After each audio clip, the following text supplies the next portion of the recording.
Wonderful, wonderful. Welcome, everybody. I am so grateful to see these wonderful people showing up today, Saturday. Who wants to be here? But you choose to be here because we're going to be celebrating and we're going to be honoring some incredible women. So I'm so grateful. My name is Glenda Lambert, and I am the Global Women's Peace Network Arizona coordinator, and I'm also working with the Women's Federation for World Peace Subregion 4. So I'm so honored to be here. And not only that, I'm honored to be here. I am just so grateful because, this HerStory Award is an incredible award that, that only Women's Federation is giving out. So we're so grateful. But before we're gonna continue, talking and hearing all these incredible women, I just want to let you know that the Women's Federation has been doing this National HerStory Award every month for the last 9 months that I can remember.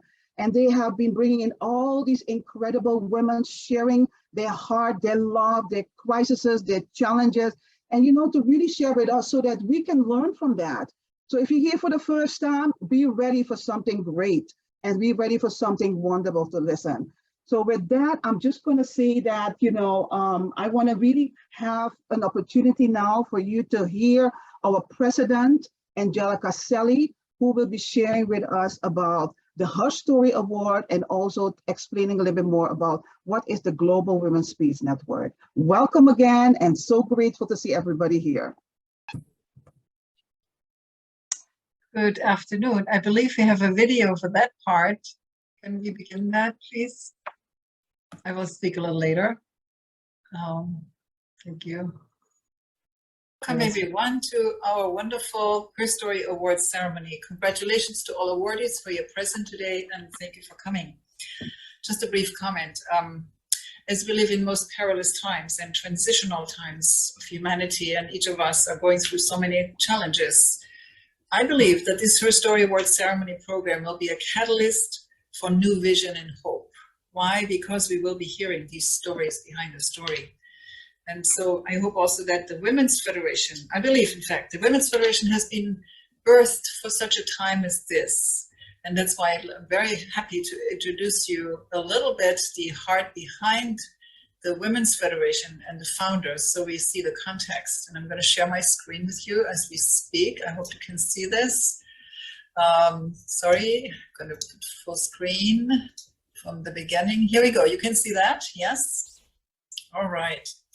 So Women's Federation for World Peace has truly left a track record of how, I would say an authentic track record of how peace can become a reality if we can practice the philosophy behind this organization, which is living by the logic of love and living for the sake of others. So this year, we have actually a milestone year because we celebrate the 30th anniversary of Women's Federation, the 10th anniversary of the Global Women Peace Network, and the 25th anniversary of our NGO and general consultative status. All of that is based on the founding father and mother, I call them, Father and Mother Moon. They announced the arrival of the era of women already in 1992. That is 30 years ago. And they felt the time has to come when women will take a leading role in not pushing and pulling, but in showing and telling how we can move out of this quagmire of pain and suffering into a new world. And so here is our status in 97, accomplished through many sacrifices on behalf of women leaders and Japanese women who were sent out to many parts of the world to serve. And here is our founder, Dr. Hak Ja Han Moon, who is our example and inspiration. And she has really pioneered herself the way, I would say, from hell to heaven, from overcoming unbelievable obstacles that we cannot even describe in one word. Please read her book, her memoir, so you can hear her heart. But she says, and her husband always said, please follow the path of a true mother, meaning God-centered, righteous, God-fearing mother, the path of a true wife and a true daughter and a true sister, a true woman leader. We need true leaders, right, ladies? We're tired of being tired of what's going on in leadership, and we need a new paradigm of leadership, and women have to lead the way in that. and build a unified world where truly freedom and peace can overflow and happiness. These are our esteemed leaders, our president, international president, Dr. Julia Moon. She's the daughter-in-law of Mother Moon, and Dr. Sanjay Moon is her daughter, vice president, senior vice president, powerful women leaders. Here are briefly our chapters around the United States. You can see that on wfwp.us, so I don't have to talk about that more. And then our founding purpose is the global family. Yes, global family, but we have one common denominator, that is our God. You know, we are spiritual, we're not religious, but yes, we are spiritual and we are social. And we want to root into a culture of the heart coming from within, so we can create a new lifestyle for all of us that is conducive for peace, right? That brings the feminine aspect of the divine feminine that has been there from the beginning of time that we didn't even know about. So Mother Moon is introducing the divine femininity that we have not seen before. So in 2012, this is the Global Women Peace Network inaugurational event. I was sitting right here, if you can see, with a different hair color. But anyway, we came together to launch this, co-launch this, where Father and Mother Moon said it's time that Women's Federation at the 20th anniversary here go to the next level and work with government officials and international leadership to bring about peace, to collaborate beyond differences, beyond doctrines, beyond race, religion, and color.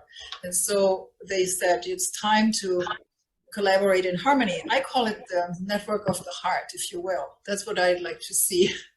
And so again, here we have it was launched actually in all regions of the world within 2 years. Every region had a launch in their country, in their region, to bring the vision. And these are the 3 areas of focus. Women's leadership, of course, we're talking about women's leadership of the heart, of a feminine type of leadership, of a leadership God-centered and universal in terms of we are inviting all women, I would say from, I don't know, from birth. I don't know, they cannot join from birth, sorry, 18. I would say 18 to 100, okay, you're invited. And so family, of course, is one of our key cornerstones. We have a curriculum called Cornerstone for Peace, because we believe in the family is harmony between husband and wife, parents and children, siblings, and there is harmony. It is the model for the society. Would you not agree? So this is what we're highlighting very strongly in our curricula, in all of our work that we're doing. And of course, when the family is in order, then of course the environment can be taken care of in a whole new way. What we have right now is the earth is rebelling against the self-centeredness and the misuse and abuse of nature. So there has to be some major overhaul, done in order to save our planet and to save ourselves, because if the planet is destroyed, we cannot live. So then we also launched a Global Women Peace Network regionally in 5 areas of America, north, south, east, and west. And at that time, here's Dr. Susan Taffer, by the way, that was Los Angeles. And it is the mayor of southern Los Angeles. She signed the Global Women Peace Network Declaration.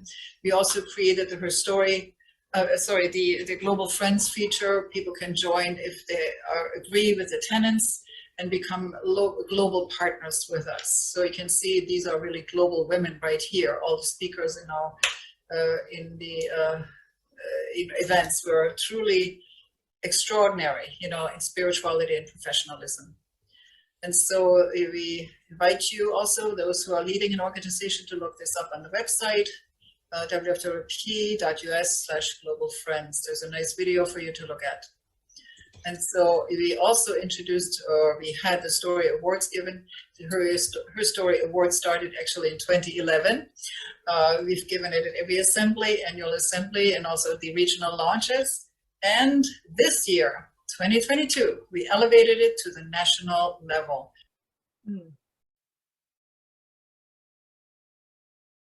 Wonderful, awesome. Thank you so much, President Angelica. That was a wonderful introduction to the Global Women's Peace Network and the HerStory Award.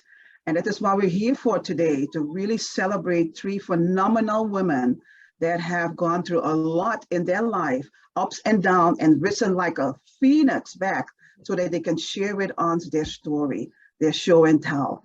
So now with this, I would like to really, present the, maybe start talking a little bit first about the first person who will be receiving the award. And that is our one and only Miss Gloria Peterson. You know why I'm so happy? She's also from Arizona. I'm from Arizona. So I'm sure the whole Arizona team is here to support her. But before I'm going to do that, I'm going to first read a little bit more about who this incredible woman is. Okay, here we go. Mrs. Gloria Peterson has dedicated over 4 decades to her work and passion. During this time, she founded the Global Protocol Academy.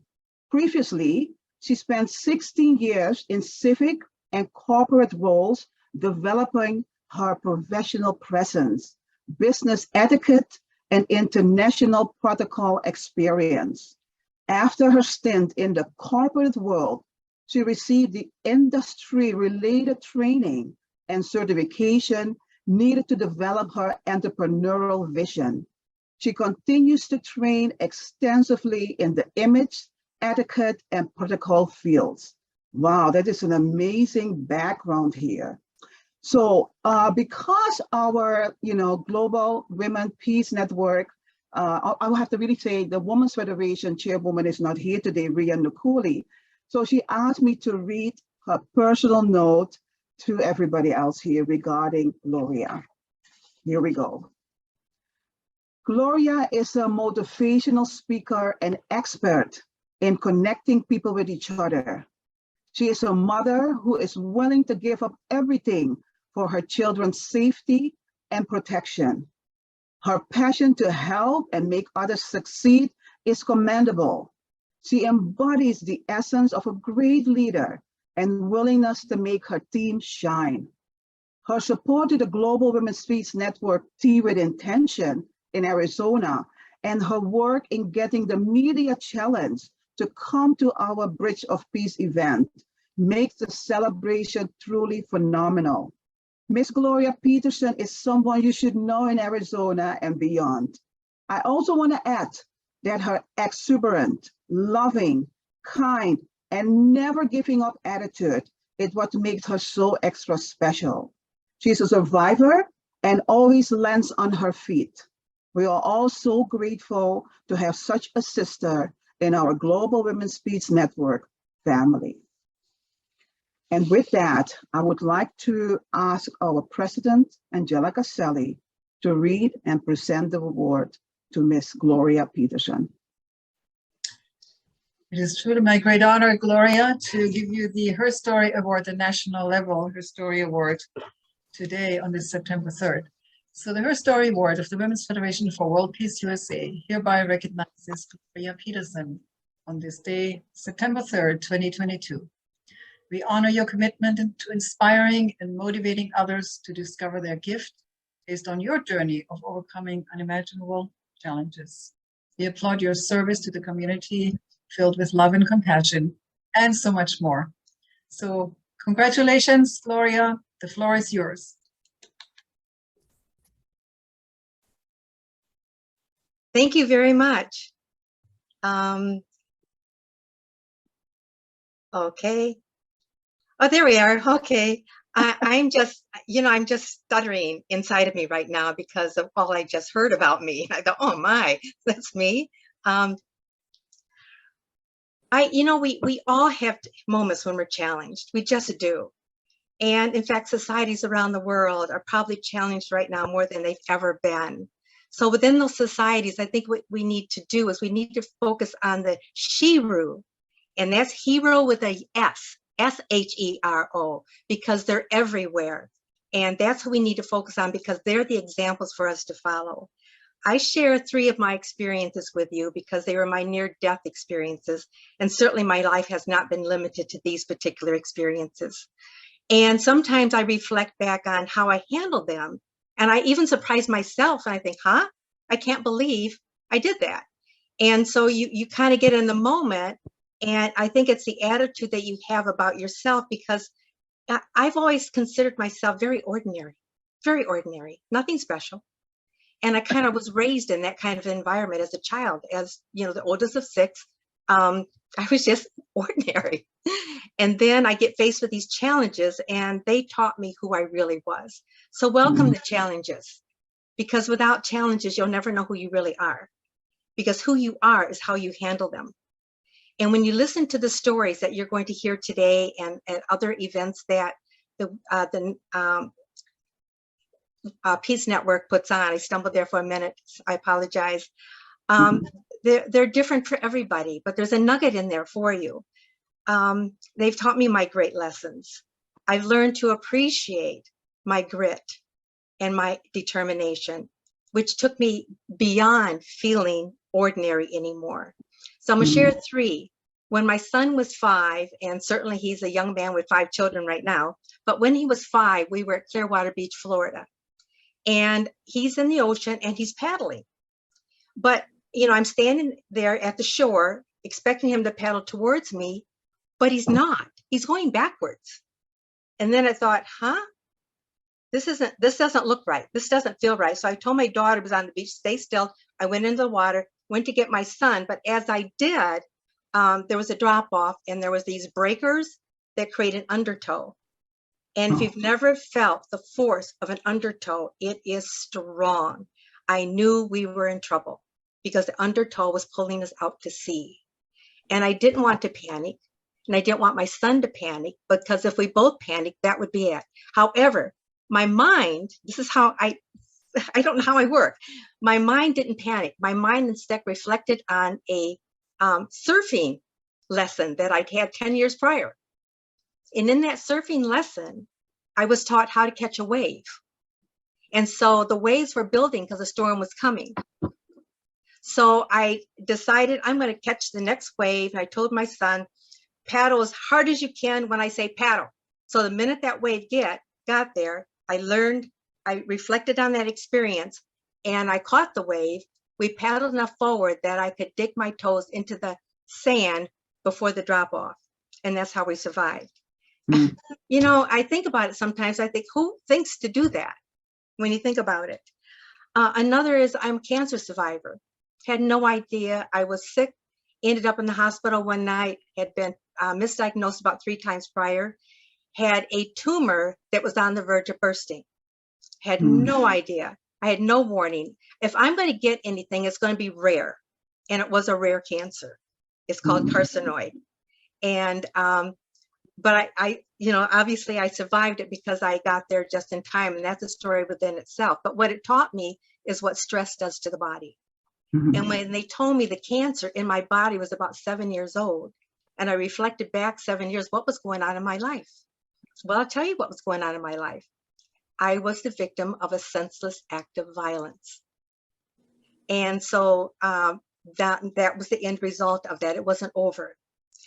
In the senseless act of violence, I was working holiday help at Marshall Fields, if you know that store. And I caught a woman trying to steal a $12,000 mink coat. She didn't see me. All I did was yell at her to drop the coat. And I did not realize she had a scalpel because she was cutting the coat off the hanger. And she came after me. Well, long story short, this senseless act of violence almost cost me my life, because she stabbed with that scalpel my left leg, 75% of that main muscle. And even when I went to ER and my sister was there, the nurses said, we don't know how she survived because she lost a dangerous amount of blood. We have no idea how your sister's even living. Secondly, I remember 2 doctors looking over me. I call one Dr. Pessimist and one Dr. Optimist, because Dr. Pessimist said, we can't save this leg. I could hear them talking, but I'm in shock, but I can hear them talking, but I can't talk. Okay. And Dr. Pessimist, well, we're just going to have to take the leg. Her sister's here. We've got family, and just be done with. Dr. Optimist said, well, we have another doctor who's really good with muscle repair. Let's call him over and give her a chance, because if nothing else, we can just put her on hold. Thank God, literally for that other doctor. And then during the recuperating part of it, I was told that I would never have full normal use of my left leg. I was told that I would have a limp for the rest of my life. My relationship at the time. I was engaged, and he was reading the prognosis, and he dumped me. I mean, I never saw him again after that. He did not want to take care of an invalid, if you can believe that. That's how that. So that was emotional hurt that I was dealing with while I was dealing with physical hurt. And my doctor also told me that you'll always, this is the key thing here. He told me that I would always wear flat shoes, like nursing shoes. I like high heels. I'm short. I can have my heels. And he says, your heels are out of the question. I said, my leg's going to be normal and I'm going to wear heels, period. And that was my attitude. So I think what happens, and the long story short of that, because obviously everybody who's met me and seen me, I don't walk with a limp and I do wear my heels, but I healed beyond expectation. It was like he uses me as an example in some of his classes at Loyola University now because of the role my mind played. So my message to you here is when you have an accident, ill, or whatever the case may be, don't depend on the doctors and the meds to make you better. You've got to have the right attitude. You've got to, it takes grit, it takes determination, it takes a mental part of the healing process. It is so important. And during that senseless act of violence, I learned about my grit. I learned what it was going to take to get me back to normal. And I got there. Not everybody gets there, but you get close if you don't get there. So, you know, that's kind of my message for you in this HerStory moment. I was determined to walk normally again. I did. The gentleman who I was engaged to, do you know what? He still tries to get back into my life. It's not happening. You walked out on me when I needed you the most. But you know who I needed the most at that moment? I needed my faith, which I rediscovered. I had taken a journey from it. I needed my faith and I needed me. And I got through it. So sometimes you can't depend on other people, and you shouldn't try to, but you can depend upon yourself and make a decision as to how you want your outcome to be. So again, I healed beyond expectation. So in closing, I just want you to always look for the she with an S, hero with an S, the she-ru in you, because she's there. So thank you for this time to share. Awesome. Thank you so much, Gloria. The she rules. Okay, remember that one, you know, and also remember challenge and grit, because these are very important points to remember whenever you're getting into a challenge. Wow, Gloria, thank you so much for sharing that. There's so much more. So, you know, if you ever want to learn more about Gloria, you're going to have to really go on our Women's Federation website and learn more about her. Thank you so much. It was a beautiful sharing. Our next awardee is going to be Dr. Marilu G. Tablam Jimenez. I hope I said it right. She is the new medical director of the Addiction and Mental Health Center at MedStar Montgomery Medical Center. She was born and raised in the Philippines until age 18. She graduated with a bachelor's degree in psychology from the University of Maryland, College Park, and received her medical degree from the LaSalle University. She completed her general psychiatry residency at Georgetown University in 1996, and her child and adolescent psychiatry fellowships at Johns Hopkins University in 1998. She is certified by the American Board of Psychiatry and Neurology in both general psychiatry and child and adolescent psychiatry since 1998. Her clinical areas of focus are anxiety, behavioral disorders, and developmental assessment, to name a few. She is passionate about the plight of women and children, as evidenced from her work in and out of the medical field. Wow, what an amazing background. So I really also would like to invite Grace Valera to give a personal note, you know, about this incredible HerStory lady. Hello, good afternoon, everyone. So I'm Grace Valera with the Migrant Heritage Commission, of course, the Global Women's Peace Network. So I'm very proud and honored to nominate Dr. Marilu Jimenez here. She's one of the most inspiring community leaders. And at the same time, she has touched many people's lives in our community. When it comes to mental issues and all that, she's always ready to help. And even in her free time, supposedly, she would help. And I would call her anytime. Like, for example, we would be bringing her a case of a mental illness person. And she's ready. And you know how important it is to have a doctor ready anytime for an emergency with a mental issue. Yep. And one time she even told me, Grace, you're getting into a big problem here with this lady that you're bringing to me.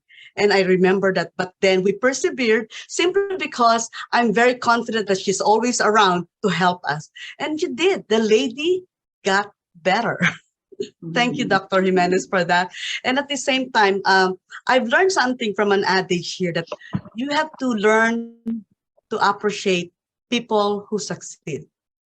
And Dr. Jimenez is one of them. So I'm trying to learn how he has achieved success despite the many challenges. It's like she persevered. She was determined. She has the strong determination to reach the top and make it here in the U.S. Despite the fact that she had a very good family life or a life in the Philippines. But, you know, like any other immigrant, you have to start anew. And she started from the bottom until she persevered and finished all her medical training. And now she's a very successful doctor. And for me, she does live a life that matters. Congratulations, Dr. Jimenez. Thank you so much for your service. Wow. Thank you, Grace. What a beautiful tribute. Wonderful. So can I ask now President Angelica Selle to read and present the award to our Dr. Tabalang Jimenez. Yes. Thank you, Dr. Jimenez. She was our speaker in Washington, D.C. 3 years ago. We're very honored to bequeath to you the HerStory Award from the Women's Federation for World Peace USA and recognize you, Dr. Marilu G. Tabalang Jimenez, on this day, September 3rd, 2022. We honor your exemplary work to recognize and provide psychiatric help for those in need, based on your journey of overcoming unimaginable challenges yourself. We applaud your service to your community filled with love and compassion and so much more. So congratulations, Dr. Jimenez. We look forward to hear your story. Thank you so much. Thank you so much. So Gloria's story is quite fascinating and quite different from mine. My story is not as dramatic as hers, for sure. I grew up feeling special, being the youngest of 13 kids, unlike Gloria. So I did not expect the hardship of life later on. So I actually prepared something here, so I'm just going to read it up. And I'm the youngest, like I said, of 13 children, and I grew up privileged, surrounded by loving parents and loving siblings. My travel started in 1986 during the People's Power Revolution in the Philippines. I was already married for 4 years to my college sweetheart, Dan Jimenez, a graduate of our country's military academy. He was then a naval officer and working in the presidential palace. The People's Power took place a few weeks from my medical school graduation, and I had to leave the Philippines with our daughter very quickly soon after that because of the country's political and economic instability. I wasn't ready to leave, but we had to go. My husband could not join us because of the military chaos until about 3 to 4 months later. We did not know it then that the next 3 to 4 years of our arrival in the U.S. were going to be the most difficult years of our lives. Neither my husband nor I had a job, and we did not have a home for our small family waiting for us. Fortunately, several of my siblings resided in the area and housed us until we found employment. Slowly, we built our life back to our new normalcy. My husband worked 3 jobs, and I had one. With our very meager income and some help from my mother, we were able to purchase our first home, which is a 2-bedroom condo. I set aside my goal to find a residency program to complete my medical training, as I had to help my husband financially so we could provide for ourselves and our then 3-year-old daughter, Cinta. About a year into our immigration, we were blessed with another daughter, Jo, and we had to make a decision of whether to stay in this country or go back to the Philippines, which had relatively stabilized. As you most probably know, when you're in your country and you have all the family members around you and help is very cheap, it's so much easier to raise a child. Unlike here in the US, where childcare is very, very expensive. And so we chose to stay because of the unique opportunities the US provided its citizens and the constancy of its government, unlike our country of origin. My husband and I focused on establishing financial independence for the first 5 years of our immigration to the US, and that flew by swiftly. On our second year, he established a business and we bought our second home for our growing family. Although financially struggling, we considered ourselves lucky as we had a roof over our heads, food on the table, and love abounded in our home. Once we had all our basic needs met, we borrowed $10,000 to finance my medical licensure, class review for several exams so I could practice in the US. I passed all of them and was getting ready to apply for residency when I found out I was pregnant with our third child, Andrew. I delayed entering the training program once again for another year. My youngest was 1 year old and 4 months when I finally got started with residency, which was 7 years after my graduation from med school. There was hardship only because there was not enough time. At that point, finances were fine, but hardship continues because there was not enough time to spend with my young family. So we made do with our circumstances. The whole family visited me often in the hospital while I was working, and there were times we all slept in one tiny bed just so we could be together. And with a blink of an eye, I was done training about 5 years later. I work hard not just for myself, but for them and my family of origin. I took advantage of the opportunities presented to me, knowing that my loved ones would always be there for me, fail or succeed. My religious faith provided me strength. In the end, all these experiences enriched me personally and professionally. So I was asked to take a look inside and see what I can share with you all that helped me succeed. So I believe my personal story speaks of 3 traits that helped me. One is resilience, the ability to just be flexible and adapt to what's going on in your life. And I think that shows in my story. The second is perseverance, not allowing bumps on the road to get in the way. Ride it over and just continue working hard. And the third is faith, faith in God, my husband, and our partnership, faith in my loving family, especially my children, Cinta, Joey, Andrew, and now I have my 3 beautiful grandchildren, Chloe, Francis, and Enzo. And an additional definite plus to our family is my son-in-law, Nick. I have sisters and brothers who were there for me. I have to especially mention Linda because it was she who said, don't waste your talent. Go on and pursue what you were trained to do. And of course, my supportive friends, Grace and I have been together for a while. We both came from the Lobos region, which is where majority of very smart people live. That's a joke, of course. But and I have a lot of very good friends who are there for me whenever I need them. So life is good. Life is interesting. Life can be very difficult. I always thought that it would pass, that the hardship would pass. And as long as I'm resilient, I have perseverance and I have faith. Thank you so much.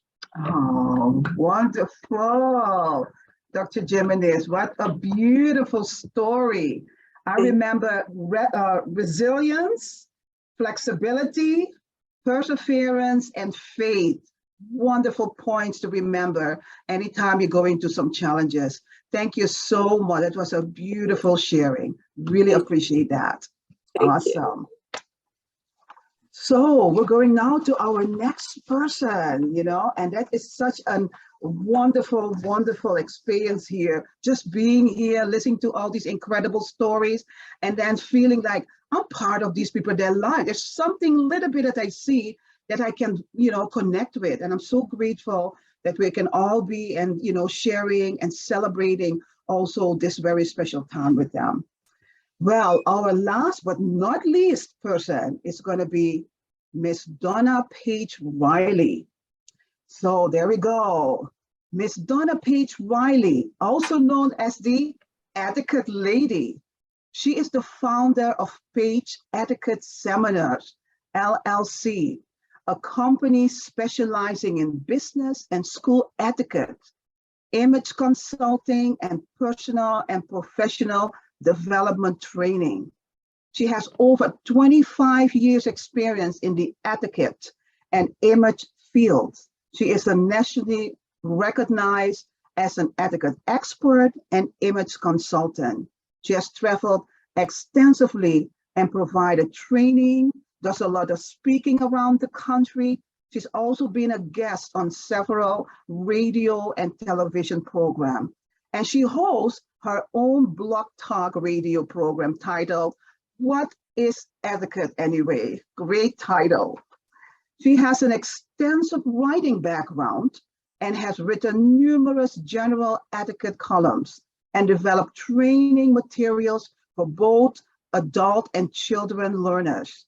In addition, she wrote Mind Your Manners column for Crosswords newspaper for 10 years. She has trained both children and adults for over 25 years.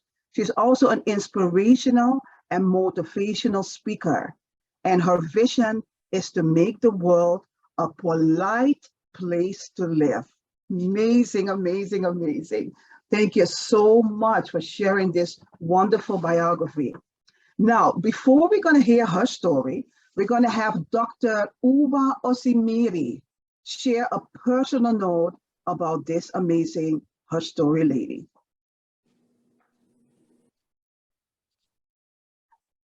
Dr. Uwari, we can't hear you. You're muted.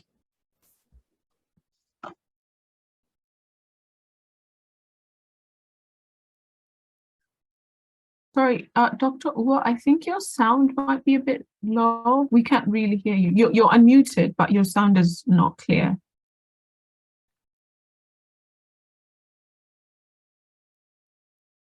Hmm.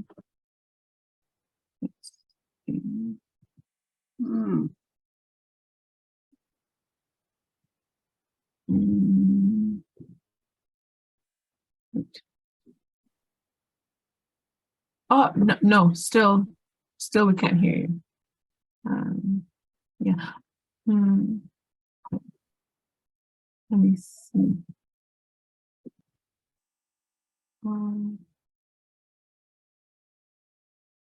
Oh, not yet. Oh, yeah, we still can hear you. Is it possible to maybe log out and then come back right in? That could maybe help. You could try that. We'll just wait for you. It's okay. Yeah. Yeah. I'm sorry about that. Yeah. Okay. She's going to try to get back in so she can give her personal note, because we're going to need that. We're going to hear who this incredible person is. Okay, she just came back in. Let's see. All right. Okay, Dr. Owa. Yeah. Okay, let's see. Can you hear me now? Absolutely perfect. Yay! Yes. Oh, excellent. I do apologize for that. I don't know what happened. But I want to greet you in my native Nigerian language, Ndewo.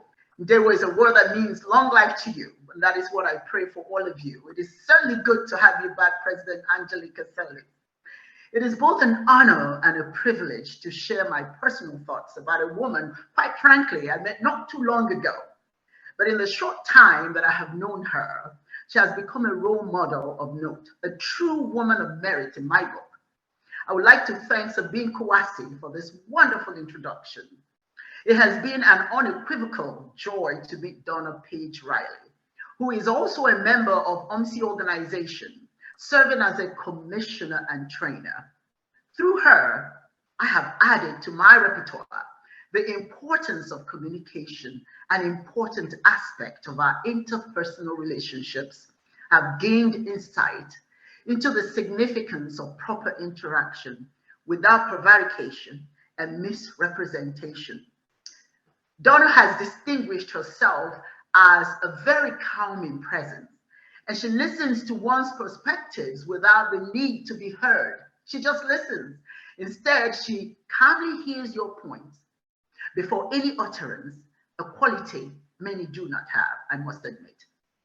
Donna has shown many of us who have the pleasure of knowing her the importance of taking our communication skills to a whole new level of excellence, going one step further to achieve an amazing level of kindness and improve our understanding of our relationship with our world.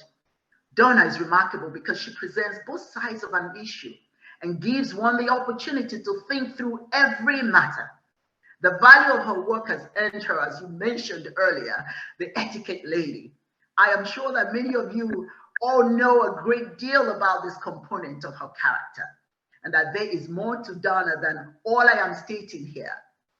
If there is one unambiguous agreement about Donna Page Riley, I'm sure you would agree that the world of communication is blessed to have this gentlewoman who is devoted to presenting the best human side of social interaction through communication interchange. Donna has given me the joy, very honestly, I don't know if she knows this, but I'm saying it to her today. She's given me the joy of becoming an active and involved member of the communication track at my own pace and in an enlightened way. And I have embraced the benefits attributed to this track. So if the question is, why was she selected for the HerStory Award? I am sure the reasons are many. But I personally do know that the Women's Federation for World Peace made the right decision, getting Donna involved in its quest to unite women for our collective good and world peace. I understandably can't speak for anyone else, but for me, Donna has become the right friend, and my personal and business experience have been greatly enhanced by this friendship. So thank you for the honor of offering this personal contemplation. I look forward to many great years ahead, knowing and working with Donna. Congratulations, Donna. I'm so very happy for you. Wow, amazing. Thank you, Dr. Usimiro. That was a beautiful contribution here. Wonderful, wonderful. So let's ask now our President, Sally, to read and present the award to our special lady here. Thank you, Dr. Osimiri. My goodness, I feel these certificates are not enough to honor the women that we are hearing from today, but here we are. We are giving the HerStory Award of the Women's Federation for World Peace USA, recognizing Mrs. Donna Page Riley on this day, September 3rd, 2022. We honor your exemplary work for etiquette, of expertly educating others on social etiquette and lending your voice to the right causes based on your journey of overcoming unimaginable challenges. We applaud your service to a community filled with love and compassion. Without further ado, the floor is yours. Well, thank you so much. Oh my gosh, thank you so much. I am so humbled and honored to be here. First of all, good afternoon and happy Saturday to everyone. Thank you to the Women's Federation for World Peace. And by all means, I want to send a special thank you to Dr. Moon, the mother of peace, and also to President Sally. Thank you so much. Also, I'd like to say congratulations to Dr. Peterson and Dr. Jimenez, Gloria Peterson and Dr. Jimenez. My personal life mission is to make the world a polite place to live and to encourage and inspire. And anytime I'm preparing to speak, I usually go to God and say, God, give me what you want me to share, not necessarily what I want to share. And so when I say that, he was continuing to download different information at 1 o'clock this afternoon. So it was continuous. So I just want to make sure I am obedient with this. But when I think of the Women's Federation, I think of spreading peace and love is what this organization is about. And I have certainly felt that as well. Communication is so very, very important. It is essential to my overall goal and mission, which is to make the world a polite place to live. And I'll just cover some of that, okay? Because of all divisions, what I'm going to talk about is something that we are all dealing with right now, okay? And that is, and not just in the United States, but around the globe, and that is racism, okay? Because of all the divisions, it's one of the reasons we don't communicate properly. Our words hurt, and this is why I try to teach people how to communicate properly. This world was created for all of us to enjoy and live peacefully. Okay, diversity is so, so wonderful. And that's the beauty of living in this world. And we need to see each other as human beings and understand that ugly conversation hurts. That's why it's so important for me to teach how to communicate efficiently and effectively with one another. Tragically, we have misconceptions about what we are supposed to be doing here, and each one trying to take precedence over the other. And what we have done is thrown the world into a tumultuous asylum, warring fractions here and there, people not understanding what's important, which is diplomacy, the art of dealing with people in a very sensitive and effective way. When you speak with someone, you want them to remember your conversation by how you made them feel, how wonderful and how encouraged you made them feel. You don't want them to remember anything about how badly you made them feel. On many occasions, people seem to be very, very self-absorbed and want to bully or tear down others in order to make themselves look bigger and better. And you know what? This is very prevalent, starting with children. And I'll share my own quick story with you about bullying. I was severely bullied throughout my entire, from elementary school through high school. I was constantly bullied, I was teased, and I had very low self-esteem. I felt really bad about that. And one experience comes to mind, almost like it happened yesterday. We were in science class and we were studying bugs. And so I said to one of the girls in the class, I said, "Ooh, I don't like bugs." And it wasn't that I didn't like bugs, but I was afraid of bugs, and I shared that with her. Well, you know what? I actually shared that with the wrong person, because lo and behold, later on that afternoon at recess, she made it her business to find a spider. So she got a spider and she brought it to me and she put it in my face. And I said, "Would you not, please don't put the spider in my face." And she was just laughing, "Oh, ha, ha, ha." And so she acted as though she was going to throw the spider on me. So of course I did what I was supposed to do. I ran. So she ran after me with the spider.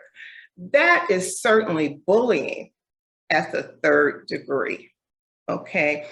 And so what I want to say is, for the young people that are in your lives, check with them to see if they are being bullied. And you also want to check and see if they are the bullies, okay? Because bullying is at an all-time high. And of course, you know that bullying will also rob you of your peace, okay? we tend to see how things played out when we are experiencing a common tragedy or when we are in need. And the first thing I think about is the situation that's going on presently in Mississippi, the flood. And so what happens is, you see, if you've seen any of the news clips, people need help, okay? And generally, you know, when there's a tragedy or when help is really, really needed, people have the tendency to come together. So it doesn't really matter the race, the creed, the age, people come together. And when people are offered help from humans, people accept help from humans without thinking about it a second time. Okay, and that's what we should really always remember, is that we are all humans and we are a part of the most important race that there is, the human race. We also must take time to be kind and considerate to each other and just to genuinely care for each other. We also must remember that when we communicate with each other, we do so as clearly and as effectively as possible, making sure to remember that active listening equals effective communicating. And I know John Maxwell says a lot that everyone communicates, but few connect. So I want to talk just a second. I'm going to give you just a little story here about communicating. And there was a game, and you all may have played the game before. It was called Telephone Message.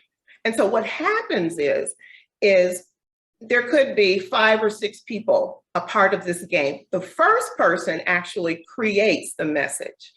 And what happens, that person will whisper into the ear of the second person that particular message. Well, the second person, of course, received the message, and they would whisper into the ear of the third person, and so on and so forth. Well, basically, the object of this game is to find out if there was active listening, to find out what type of communication was taking place. And by the time the last person receives the message, it's generally totally different. So what you do at the very end is you have the first person actually state what the message was, and then you have the last person state what the message they received. And you'll find out again, it's often extremely different because we tend to hear sometimes what we want to hear, and sometimes we'll add on to that. So we have to be real conscious about active listening and being able to actually repeat. Another quick story, and this is kind of funny. A friend told me this. There was a neighbor, a male neighbor, and what he said to his neighbor, which is another male, he said, you know what? He said, I just want to let you know that I used your wife,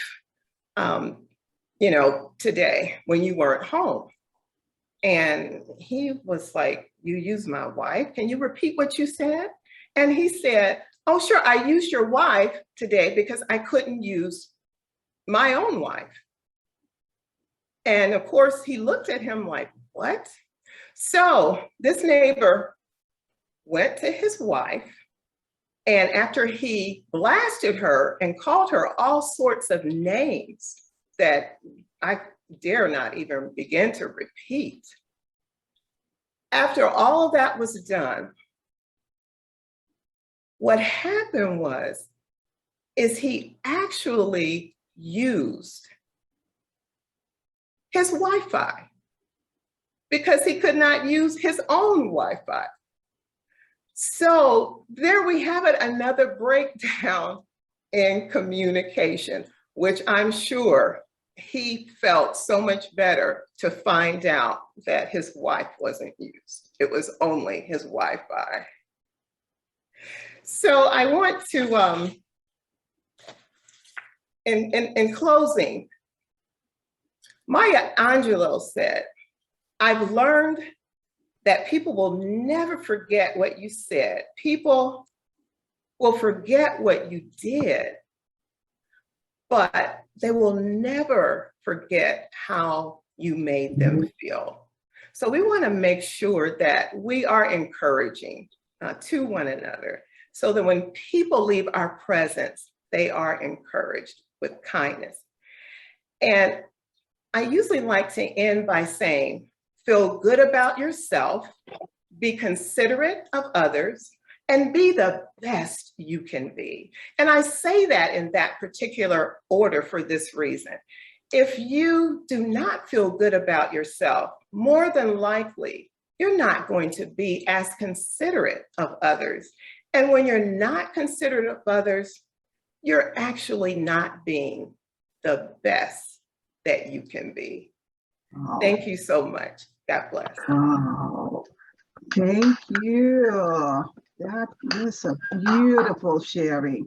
Thank you so much.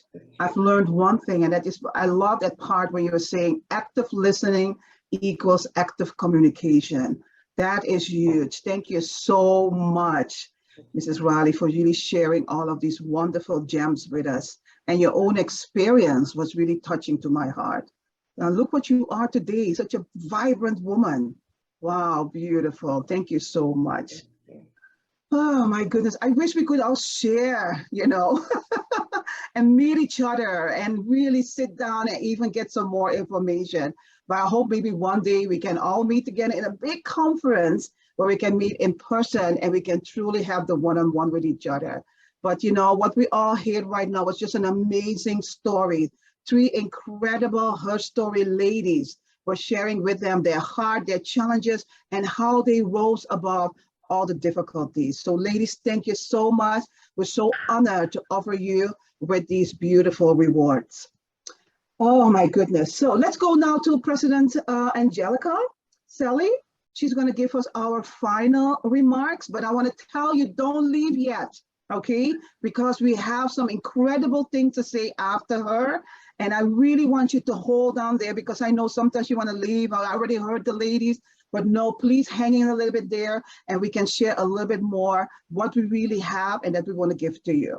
So go for this one, President Angelica. You want to share your final remarks? Thank you, thank you, thank you. Congratulations again to you, women of faith, women of grit, women of perseverance.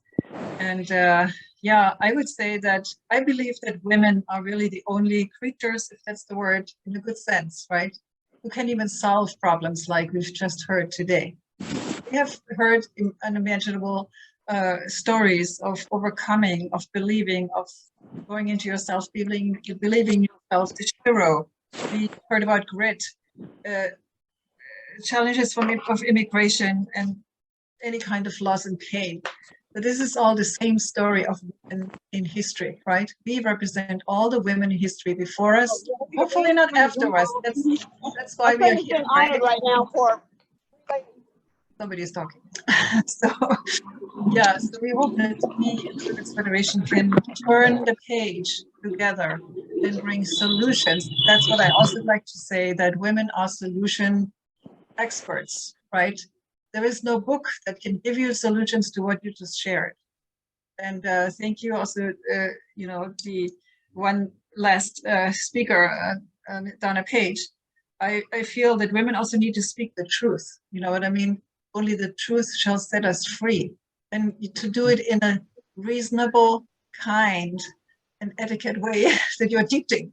I think that is needed to solve problems. And not just yelling at each other and accusing. It is a way of only women and mothers with a motherly heart can teach how to do this. It's one thing to accuse someone, but can you help me get out of my place and really solve the problem? That's what we need, where we need to go. All play an incredible role for the future and for turning this planet into peaceful. Thank you again very much. Congratulations. And these recordings will go out to the world. Thank you. Wonderful. Thank you, President Sally. That was a beautiful final remarks where you could bring it all together. And listening to you was really inspiring to just to hear a little bit what you were sharing with us. So, ladies and gentlemen, let's just go to our next topic, which are our announcements.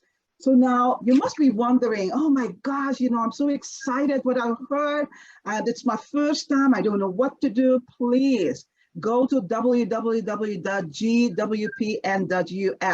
That is the website where you can go in and you can see everything that we're doing. Even if you want to become a member, you want to get our Logic of Love newsletter, all of those resources are in that website. And I think it's such a wonderful website because also we will be putting in the recording of these amazing, phenomenal women, their stories. Also, I want to say that, let's start a way how we can stay connected. Let's really see what can we do, what can we connect. I just saw that Gloria said that, oh, I want to meet with Donna so we can really share something about the etiquette and all the different things we can share together and maybe do something together. That is how we do it. You go out, you reach out, and you make connection. So we're so grateful for that. Now, also to let you know, our next HerStory Award, which will be the last one, by the way, is going to be October 2nd. Please go out, find out these kind of quality women that you heard today and bring them in, nominate them. There must be somebody out there that is so incredibly wonderful that you're going to have to feel like, hey, I need to bring this person in. So nominate anybody, a special woman that went above and beyond in her life and really want to share her story, and we can nominate her for the HerStory Award. So please do that. And if you need more information, you can always email us on the website that I just provided to you. Now, I really also want to call on President Sally quickly again, where she can share a little bit more about how we're honoring the co-founders of our organization. Thank you very much. Sally? Thank you very much. Yes. Today is a special day. It is September 3rd. And September 3rd is indeed actual Ascension Day of our co-founder, Reverend Dr. Sun Myung Moon, the late husband of Dr. Hak Cha Han Moon. And I just felt it was apropos to share with you about him a little bit. This is his book about his autobiography. And I want to thank him officially from the Women's Federation for World Peace for leaving a legacy of true love and peace. He surely was a man who walked the walk, living 100% for the sake of others, following God's directives and loving his enemies, practicing the essence of all religions, traditions, living for the sake of others. So he is a man who has not been understood most of his life. And as Dr. Martin Luther King said, you can know by a man when he's not in good times what his character is all about, but in difficult times. That's not the exact quote, but you know what I mean. That's Reverend Dr. Sun Moon. He has suffered throughout his life. However, together with his wife, Dr. Hak Cha Han Moon, they co-founded over 30 organizations, all for the sake of world peace and all based on the principle of living for the sake of others. And as we heard in the introduction, the Global Women Peace Network was actually his last project he and Mother Moon launched before he passed. And he looked at us when we sat there in front of him in 2012 in Korea, said, women have to save the world. Please take the lead. Please work together with my wife. And so he was very urgent at that time. So we want to give him a round of applause for supporting women throughout his life. And he knew that the time will come and we will take it. And I just want to say a brief word about Dr. Hak Cha Han Moon, his wife, the mother of peace. Thank you. She truly took on the role and mantle of leadership since that time, 10 years ago. She's leading now the worldwide unification and peace movement, I call it, continuing the legacy and bringing it to fruition. She has the goal to do that in her lifetime. And over, she has put her life on the line, working day and night, bringing together leaders from around the world, from religious field, heads of state, scientists, professors, youth, and bring a voice of hope to the world at this time of crisis. So last month, she brought together 85 nations sent flowers to honor Dr. Sun Myung Moon based on her practical accomplishments. I really feel she deserves a great round of applause as a woman leader with a motherly heart, concerned about 7.8 billion people, to finish this job of bringing peace into this world. Round of applause real quick. And so she made a commitment. Just to make one more comment about her. She also committed to God and in her childhood to follow God's directives no matter what. And she committed to live a life completely for the sake of others. So we are very proud to have her as our leader and our example. And so with that, we are very excited. We're looking forward. We're going to have a huge celebration coming up, ladies and gentlemen, very soon. And I'm going to pass it back on to Glenda. Thank you.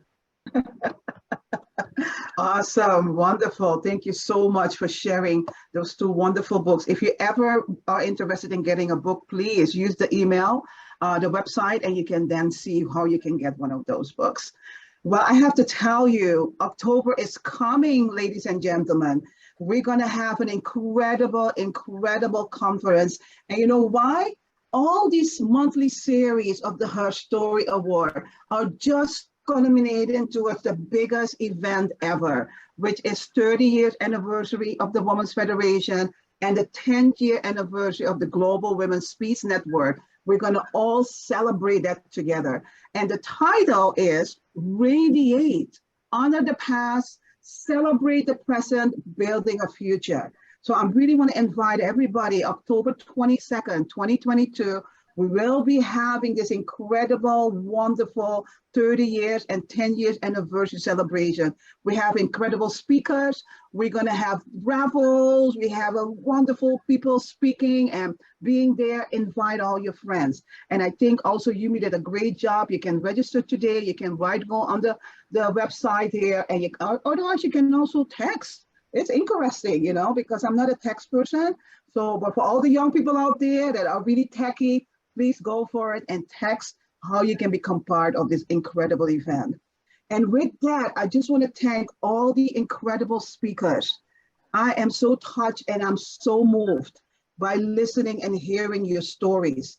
You know, I think that, you know, what President Selly said, that, you know, we can really make a difference.